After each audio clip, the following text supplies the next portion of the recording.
আসসালামু আলাইকুম রহমতুল্লাহ। আপনাদের সামনে আজকে একটা গুরুত্বপূর্ণ ভেষজ নিয়ে কথা বলবো, সেটা হচ্ছে পাথরকুচি। আপনারা দেখতে পাচ্ছেন এটাকে পাথরকুচি বা পাথর চূড়া যে নামে আমরা চিনি, তবে এর ভেষজ গুণাগুণ কিন্তু অসাধারণ।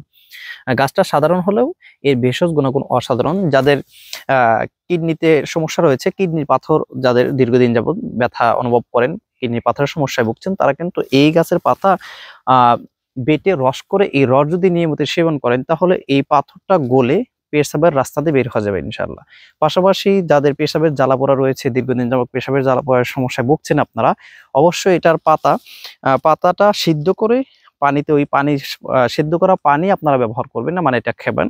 এটা যদি নিয়মিত কিছুদিন পাথরচূড়া গাছের পাতার পানি সিদ্ধ করে পানিটা ব্যবহার করতে পারেন বা খেতে পারেন, তাহলে পেশাবের জ্বালাপোড়া কমে যাবে ইনশাআল্লাহ। এটা আপনারা ব্যবহার করতে পারেন। এছাড়া অসংখ্য সমস্যার সমাধান কিন্তু এই পাথরচূড়া গাছে হয়। এগুলো আপনারা অবশ্যই চিকিৎসকের পরামর্শ অনুযায়ী সেবন করতে পারেন। আসসালামু আলাইকুম রহমতুল্লাহ।